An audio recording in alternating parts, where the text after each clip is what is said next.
সখীপুর নামের একটি গ্রাম ছিল। গ্রামে ছিল একটি মাঠ। মাঠে ছেলেমেয়েরা খেলা করত। মাঠের পাশেই ছিল পরিত্যক্ত রাজবাড়ি ও তার সামনে ছিল লাল ফুল গাছ। সেই গাছে বাস করত এক ভয়ঙ্কর পেতনি। তোদের সবাইকে এক এক করে আমার কাছে টেনে আনবো এই লাল লাল ফুলের মোহ দেখি। এভাবেই সে লাল ফুলের মোহ দেখিয়ে মাঠের বাচ্চাদের তার দিকে টানত। বাচ্চারা এই সুন্দর লাল ফুল দেখে তাদের নিজেদের লোভ সামলাতে না পেরে তার দিকে আকর্ষিত হতো। বাহ, কি সুন্দর ফুল! এই ফুলগুলো সব আমি নেব, ওদেরকে জানানো যাবে না। এখানে তো অল্প কয়টা ফুল, সামনে হয়তো আরো পাবো। যাই, ওই গাছের থেকে নিয়ে আসি। ওই গাছের নিচেও তো ফুল আছে, দেখি যাই।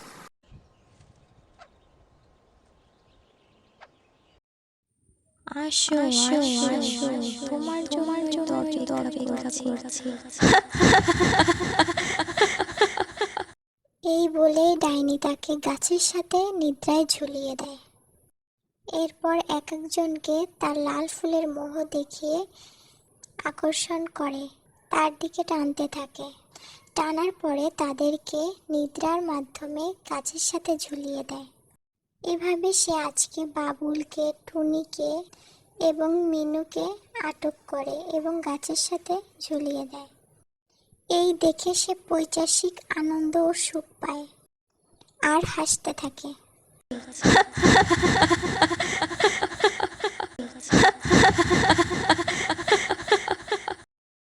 এরপর সন্ধ্যা হয়ে যায়। কি গো, তুমি আসছো? ছেলে মেয়ে তো এখনো বাসায় ফিরলো না, খুব চিন্তা হচ্ছে। কি বলো, এখনো ফেরেনি? আচ্ছা, তুমি চিন্তা করো না, আমি টুনিদের বাড়িতে গিয়ে দেখি টুনি জানে কিনা বা ওদের বাসা আছে কিনা।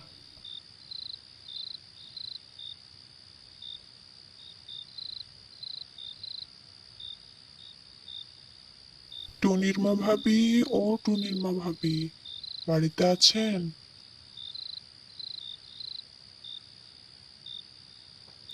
হ্যাঁ ভাই, বলেন। আমার ছেলে মেয়ে দুটো কি আপনার বাসায় আছে? ওরা তো বিকেলে মাঠে টুনিদের সাথে খেলা করছিল, কিন্তু এত রাত হয়ে গেল এখনো বাসায় ফেরেনি। কই ভাই, না তো, আমার মেয়েও তো বাসায় ফিরে। আমি তো আরো ভেবেছি ও মনে হয় আপনাদের বাসায় আছে। আমি একটু পর আপনাদের বাসার দিকে যেতে চাইছিলাম। কোথায় গেল আমার মেয়েটা? ও আচ্ছা, দেখি রিয়াদের বাড়িতে খোঁজ নিয়ে আপনি থাকেন।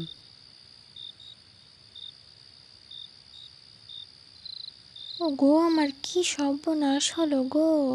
আমার একটা মাত্র মেয়ে, কোথায় গেলি রে মা তুই? তোকে আমি এখন কোথায় খুঁজবো? কি হয়েছে বউ? আমাদের মেয়ে বিকালে মাঠে খেলতে গেছিল, এখনো বাড়িতে ফেরেনি। কি বলো? তাড়াতাড়ি মোড়ল মশাইয়ের কাছে চলো, দেখি কি করা যায়।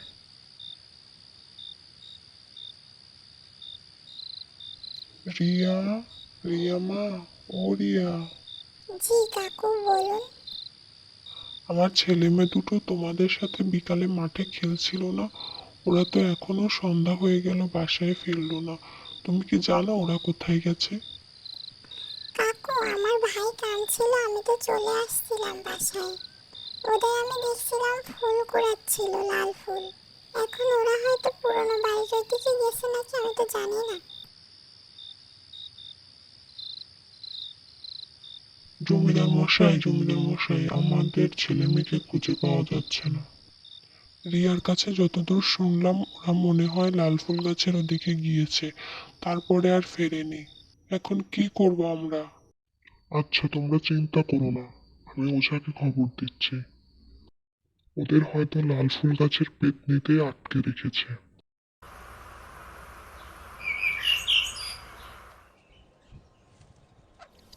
পেতনি, তুই এই মাসুম বাচ্চাগুলোকে কিসের জন্য আটকে রেখেছিস?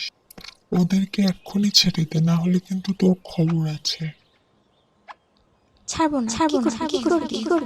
এই গ্রামের মানুষ বাচ্চাকে চোর বলে পাথর ছুঁড়ে আমার বাচ্চাকে মেরে ফেলেছে। আমিও হিং টিং ছট। পেতনি, তুই এই বক্সের মধ্যে ঢুকে যা ঝটপট। আমাকে ছেড়ে আমাকে ছেড়ে ছেড়ে ছেড়ে আমাকে ছেড়ে আমি কিন্তু তোর বংশ ধ্বংস করে দেব। আমি তোদের কাউকে ছাড়বো না।